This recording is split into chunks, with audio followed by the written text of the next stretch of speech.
സംസ്ഥാനത്ത് വീണ്ടും ഒരു അവയവദാനം കൂടി നടക്കുന്ന ദിവസമാണ് ഇന്ന്. മസ്തിഷ്ക മരണം സംഭവിച്ച കണ്ണൂർ സ്വദേശിയുടെ ഹൃദയം കൊച്ചിയിലേക്ക് കൊണ്ടുപോവുകയാണ്. എയർ ആംബുലൻസിൽ കൊച്ചിയിലേക്ക് എത്തിക്കും. നിഖിൽ വിവരങ്ങളുമായി ചേർന്നുണ്ട്. നിഖിലെ, അപ്പം ശസ്ത്രക്രിയ കഴിഞ്ഞു, അവയവങ്ങൾ കൊച്ചിയിലേക്ക് കൊണ്ടുപോവുകയാണ്.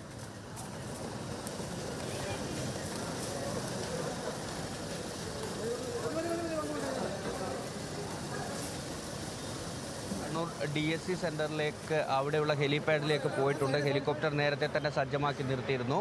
ഡോക്ടർമാർ ഉൾപ്പെടെയുള്ള സംഘമാണ് കണ്ണൂർ ആസ്റ്റർ മിംസ് ആശുപത്രിയിൽ നിന്ന് ഹൃദയവുമായി ഇപ്പോൾ പുറപ്പെട്ടിരിക്കുന്നത്. ഏകദേശം 4 മിനിറ്റിനുൾപ്പെടെ പൂർത്തിയാവുന്നു ഇവിടെ നിന്ന് പുറപ്പെട്ടിട്ട്. വളരെ പെട്ടെന്ന് തന്നെ ഹെലിപാഡിൽ എത്തിച്ച് അവിടെ നിന്ന് ഹെലികോപ്റ്ററിൽ കൊച്ചിയിലേക്കാണ് കൊണ്ടുപോകുന്നത്. ഏതായാലും വാഹനാപകടത്തിൽ മസ്തിഷ്ക മരണം സംഭവിച്ച കണ്ണൂർ സ്വദേശിയായ 23-കാരനാണ് ഇപ്പോൾ 4 പേർക്ക് പുതുജീവൻ നൽകുന്നത്.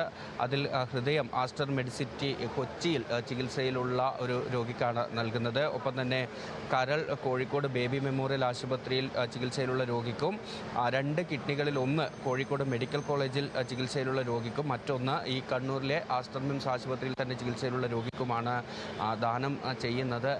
ഏതായാലും ആ 23-കാരൻ ജീവൻ നഷ്ടമാകുന്നു. പക്ഷേ അത് 4 പേർക്ക് പുതിയ ജീവനായി മാറുകയാണ്.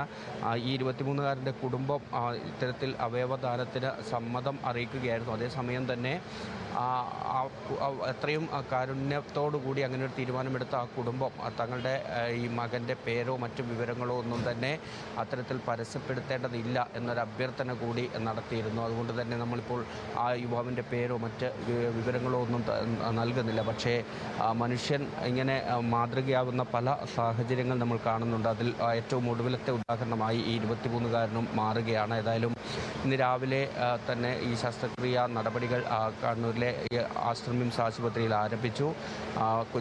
വിദഗ്ധ ഡോക്ടർമാരുടെ സംഘം പ്രത്യേക വിമാനത്തിലാണ് ഈ ആശുപത്രിയിലേക്ക് എത്തിയിരുന്നത്. അവർ ഈ സർജറി പൂർത്തിയാക്കിയതിന് ശേഷം ഇപ്പോൾ ഹൃദയവുമായി ആ സംഘം മടങ്ങിക്കഴിഞ്ഞു. മറ്റ് അവയവങ്ങളും അല്പസമയത്തിനകം തന്നെ ഈ ആശുപത്രിയിൽ നിന്ന് അതാതിടങ്ങളിലേക്ക് കൊണ്ടുപോകും. ഓക്കെ, ശരി നിഖിൽ. അങ്ങനെ 4 പേർക്ക് പുതുജീവൻ നൽകുകയാണ്. പുതുജീവൻ പകരുന്ന ദൃശ്യങ്ങളാണ് നമ്മൾ കണ്ടത്.